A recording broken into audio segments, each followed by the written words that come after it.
Graça e paz, irmãos.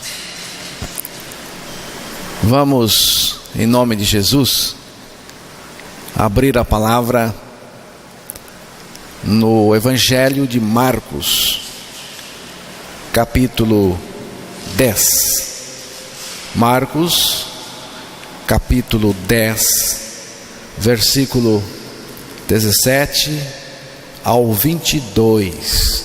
Vamos ouvir com atenção e com carinho a palavra de Deus. E pondo-se a caminho, correu para ele um homem, o qual se ajoelhou diante dele e lhe perguntou: Bom mestre, que farei para herdar a vida eterna? E Jesus lhe disse: Por que me chamas bom? Ninguém há bom senão um, que é Deus. Tu sabes os mandamentos: não adulterarás, não matarás, não furtarás, não dirás falso testemunho, não defraudarás alguém, honra a teu pai e a tua mãe. Ele, porém, respondendo, lhe disse: Mestre, tudo isso guardei desde a minha mocidade. E Jesus, olhando para ele, o amou e lhe disse: Falta-te uma coisa. Vai, vende tudo quanto tens e dá aos pobres, e terás um tesouro no céu. E vem, toma a cruz e segue-me. Mas ele, pesaroso desta palavra, retirou-se triste, porque possuía muitas propriedades. Que Deus fale a palavra dele ao coração de cada um de nós, em nome de Jesus. Conforme a leitura da palavra de Deus, um dia um homem chegou para Jesus e perguntou: Que farei para herdar a vida eterna? Notamos pela sua pergunta que ele queria que Jesus lhe desse uma receita de como fazer para se obter a vida eterna. Mas Jesus não deu nenhuma receita. É uma pergunta tipicamente religiosa. Que farei? Que farei para herdar a vida eterna? É também uma pergunta um pouco incoerente, porque você herda o que lhe deixaram. Você herda o que alguém fez, o que alguém construiu, o que alguém deixou, conquistou e deixou para você, né? Mas há algo interessante nessa pergunta, muito interessante. Ele percebeu que precisava da vida eterna. É algo importante. Ele percebeu, ele sentiu a necessidade de que ele precisava de vida eterna. Ele entendeu que ele não tinha vida eterna e que a sua necessidade era de vida eterna. E ele percebeu isso. E vida eterna, irmãos, é a nossa maior necessidade. E mais uma coisa muito importante na pergunta desse homem. Ele foi a pessoa certa, Jesus. Ele foi a própria fonte da vida. Jesus é mais do que a fonte da vida, é mais do que o autor da vida. Jesus é a própria vida.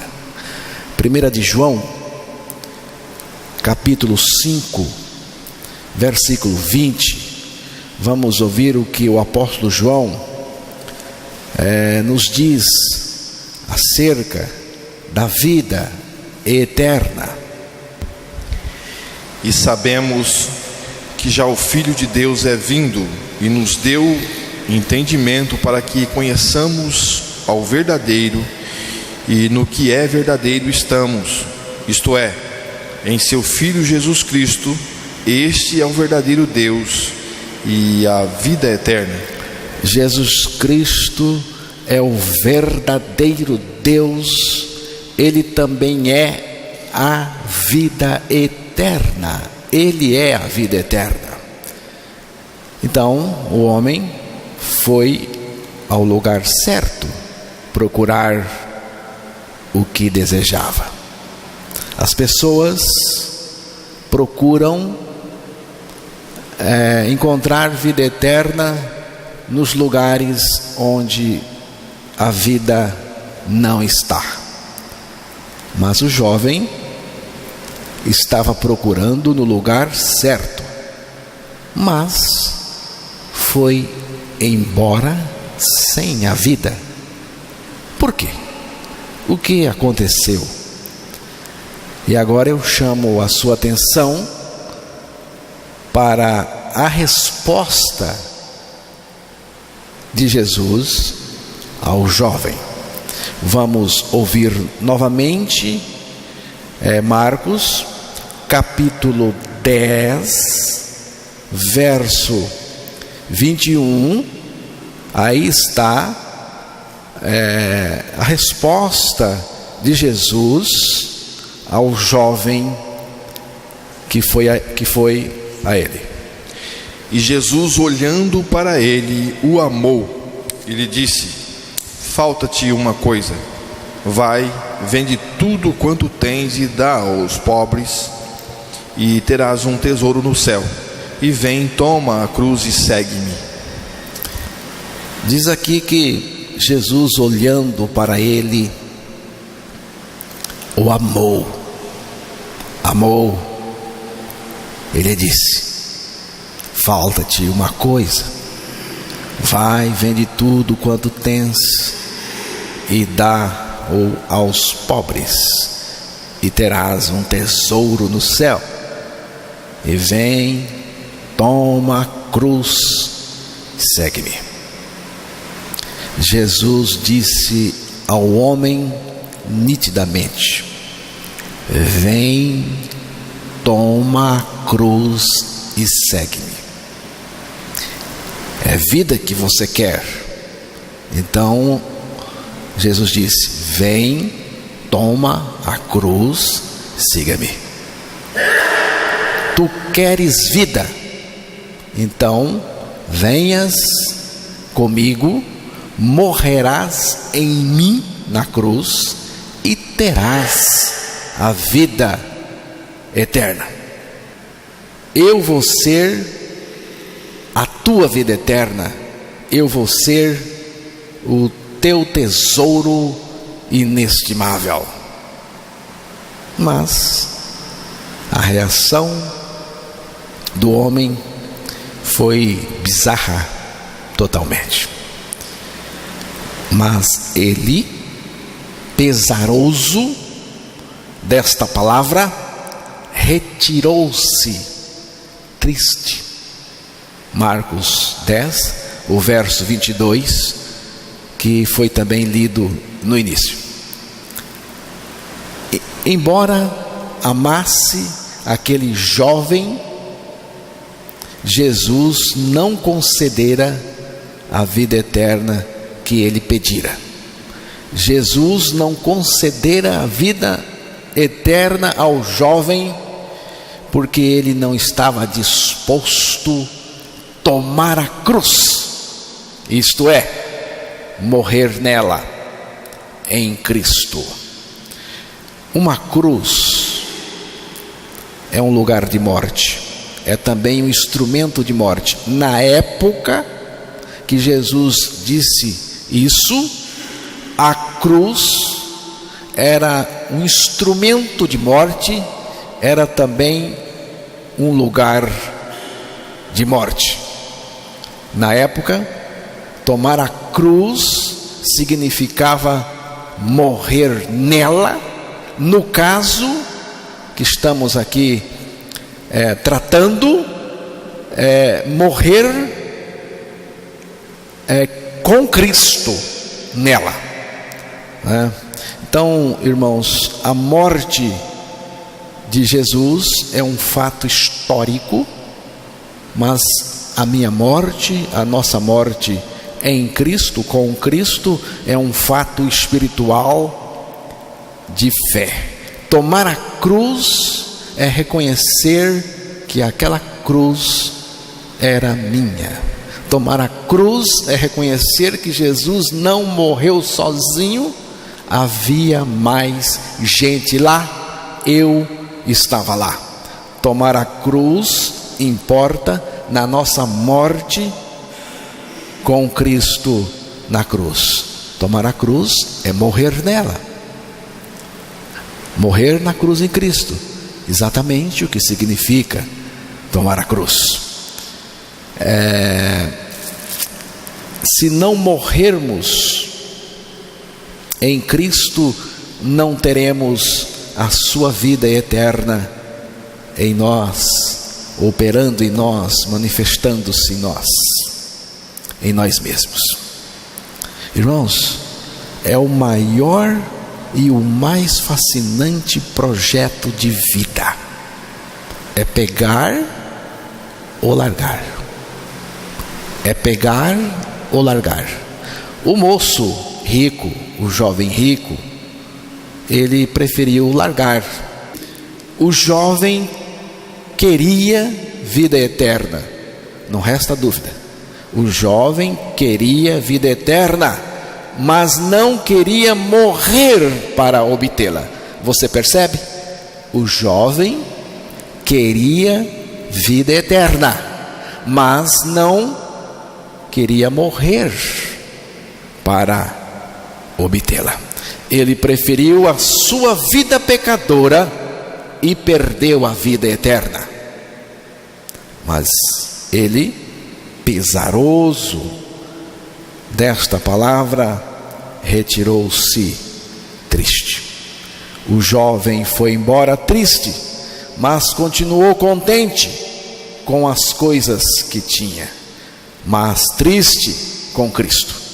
Sua decepção com Cristo causou a sua tristeza por achar que Jesus não valia a troca.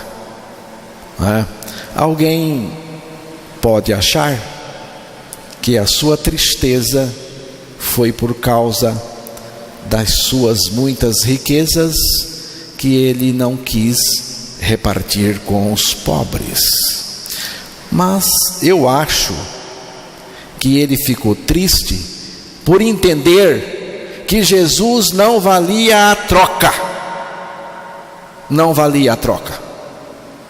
Abrir mão de tudo por Cristo, ele achou que não valia a pena. Ele achou que não valia a pena um negócio desse. Ele achou que sairia perdendo nessa troca. Se tivesse ido com Jesus, irmãos, ele teria encontrado a vida eterna que tanto desejava e que também necessitava. A palavra do Senhor diz lá em João, capítulo 5, verso 39 e 40, ali Jesus diz algo que penso que foi também o que aconteceu com esse moço e também com muita gente nos nossos dias. Examinais as Escrituras, porque vós cuidais ter nelas a vida eterna, e são elas que de mim testificam, e não quereis vir a mim para terdes vida. Jesus é a vida é Ele, mas você não quer vir a Jesus para ter vida? O jovem queria a vida, e ele estava diante da vida, e Jesus convidou, mas ele não quis. Ele não quis. Ele rejeitou aquele que é vida. Ele rejeitou aquele que poderia ser a vida nele. E ele não quis. Irmãos, esse cara teve o maior privilégio. Ele recebeu um convite do próprio Jesus. Vem, toma a cruz, segue-me. Venhas comigo. Eu vou te integrar no meu sacrifício na cruz. Vou te crucificar comigo. Eu vou te ressuscitar comigo e te dar a vida eterna. A minha vida. Mas o jovem achou que não valia a pena. Por quê? Ele não conseguiu enxergar em Jesus sua riqueza inestimável e eterna. Ao invés de ficar com uma coisa só, ficou com muitas. E foi para o inferno, se não se arrependeu depois. É o que acontece hoje, irmãos. As pessoas querem muitas coisas. As pessoas não querem somente Cristo, querem muitas coisas e acabam sem nada no inferno. Ele viu Jesus com preconceito e não como uma coisa necessária e insubstituível que lhe faltava. Para alcançar esta vida de Jesus, você precisa aceitar sua morte com Cristo na cruz. O propósito de Deus é que todos participem da vida que surge da morte em Cristo. Se desejar participar, você precisa crer sua morte, sua ressurreição em Jesus. Agora, eu tenho algo importante para dizer acerca da vida eterna, da vida de Jesus em nós. Jesus não coloca a vida eterna, a sua vida, a vida eterna em nós antes de nos libertar do pecado. Romanos capítulo 6, verso 22. Vamos ouvir a leitura da palavra. Mas agora, libertados do pecado e feitos servos de Deus, tendes o vosso fruto para a santificação e por fim a vida eterna. A leitura é nítida, o texto é nítido, não carece interpretação. Mas agora, libertados do pecado e feitos servos de Deus, tendes o vosso fruto para a santificação e por fim a vida eterna. Você precisa ser liberto do pecado para receber a vida eterna, conforme escreveu o apóstolo Paulo. Jesus nos liberta do pecado para colocar a sua vida em nós. É sendo liberto do pecado que se pode chegar à vida eterna, conforme foi mostrado no texto. Agora, muita gente diz: eu tenho certeza de vida eterna, mas vivo no pecado. Essa certeza sua é o seu logro, e você não tem certeza nenhuma. Não tem. Você não tem vida eterna nenhuma, porque no pecado não existe vida eterna. O próprio Deus nos mostrou. Ele mesmo, com a sua ação, quando ele expulsou o homem do jardim e impediu o homem de comer da árvore da vida, para que não tivesse vida eterna nele com o pecado.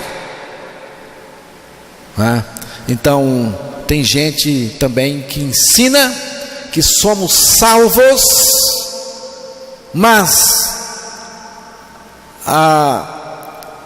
continuamos praticando o pecado. Fomos regenerados, mas a nossa alma continua pecando, a nossa alma continua na desgraça do pecado. Esse ensino não tem base na palavra de Deus, irmãos, não tem base nenhuma na palavra de Deus.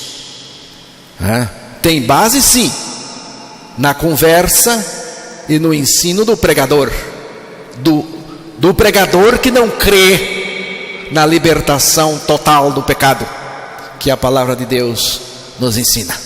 Então fica aí abrindo janelas, abrindo portas para justificar o pecado em sua vida e na vida das pessoas.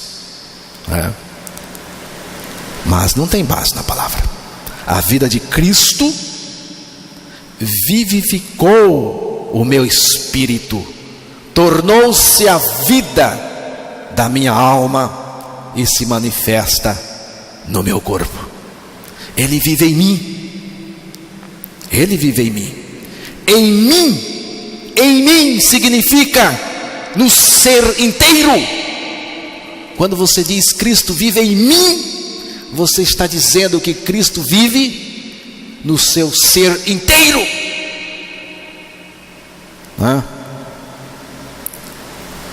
É isto. Cristo vive em mim santidade.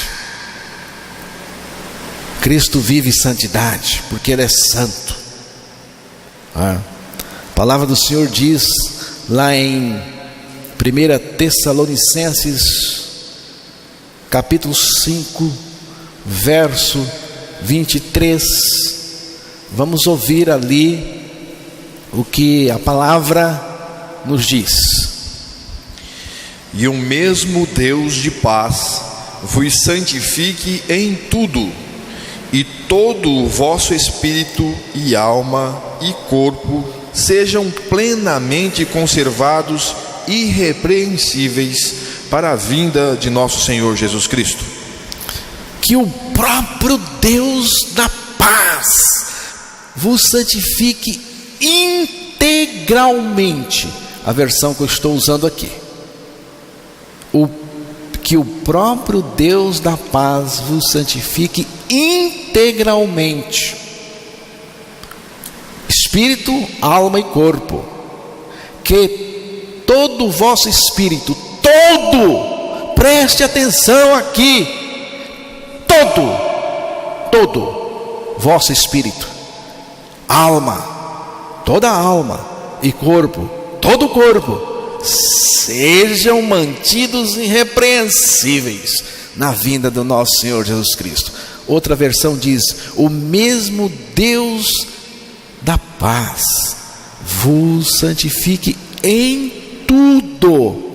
Deus santifica em tudo, e é Ele que santifica. Não sobra nada para você, você só precisa crer. O Deus da paz que nos santifica em tudo é Cristo Jesus. Ele morreu, nos fez morrer, ressuscitou e vive em nós. E Ele então santifica nosso espírito, nossa alma e o nosso corpo. O Deus da paz vos santifique em tudo, o vosso espírito, alma e corpo sejam conservados íntegros e irrepreensíveis na vinda de nosso Senhor Jesus Cristo. Ou cremos na palavra de Deus, ou vamos ficar com a palavra de pregador que não crê na libertação total do pecado. Você pode escolher. Quer ficar com a palavra de Deus? Fique. Quer ficar com a palavra de pregador, conversa mole de gente que não crê? Então fique. Vida eterna não é no pecado. Se você quer a vida eterna e o pecado ao mesmo tempo, não terá vida eterna. Deus não tem isto,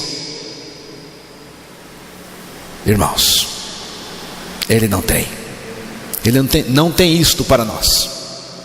E o diabo também não tem, não. Ele também não tem. Deus, o Senhor, não tem vida eterna e pecado para mim. Ele tem vida eterna, mas pecado não. E o diabo? O diabo tem pecado. Ele tem pecado para você, mas vida eterna ele não tem. Se quiser o pecado, fique com o diabo. Mas se deseja a vida eterna, é com Deus. Ele é que tem vida eterna e santidade. A vida eterna só pode se estabelecer na pessoa liberta do pecado, irmãos. Para ter a vida de Cristo em você, você precisa ser liberto do pecado primeiro. Cristo vive em mim, mas Ele não vive uma associação com o diabo. Se o pecado está operando no seu interior, saiba que Cristo não está aí. Mas se Cristo está manifesto em você, então não há espaço para o pecado. Não há. Esta vida eterna é a vida do Deus verdadeiro em você.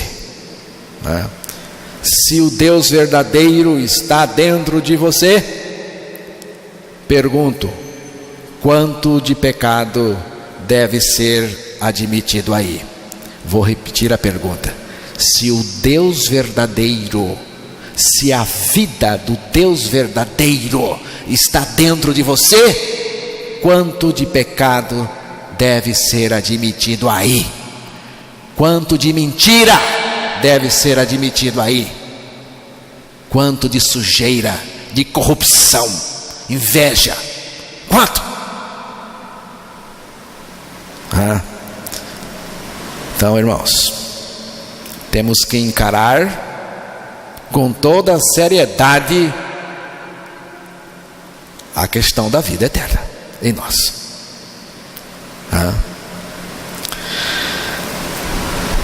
Ao Senhor toda reverência, ao Senhor toda santidade.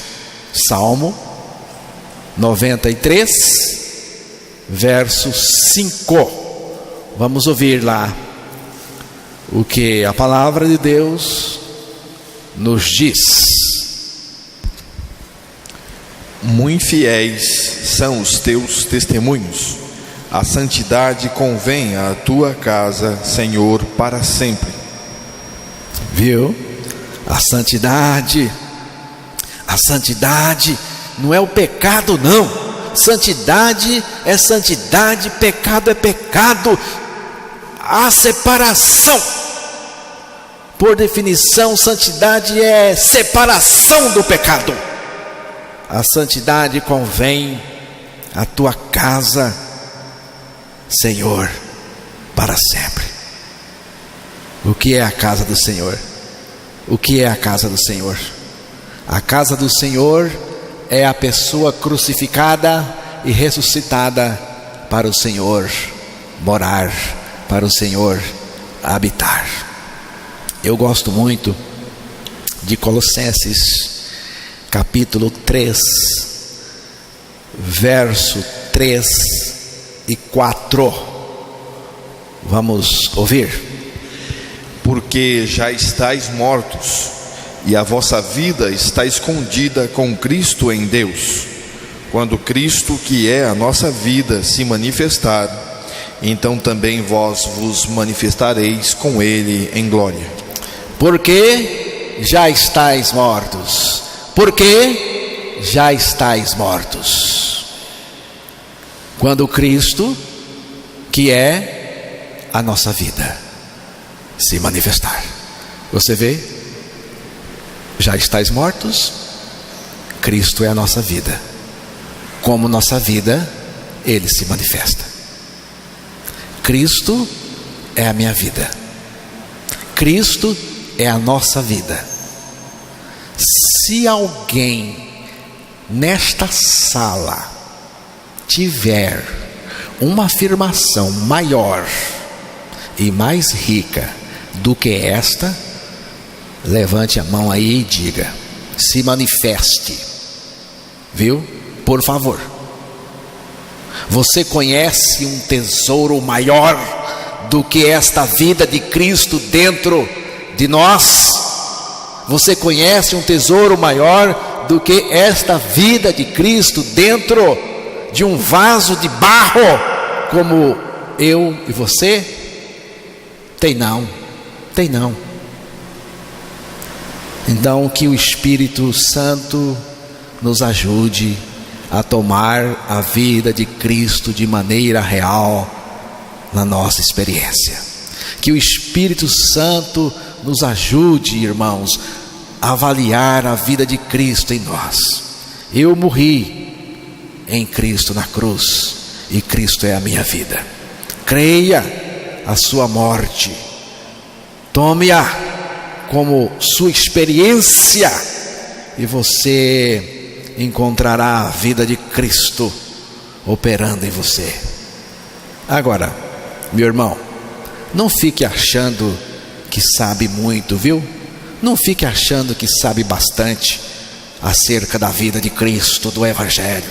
Não fique pensando que você sabe muito, mas cresça nesta verdade, exulte no seu espírito, vibre na sua alma, almeje com o seu corpo esta vida de Cristo, esta vida maravilhosa, inestimável de Jesus Cristo.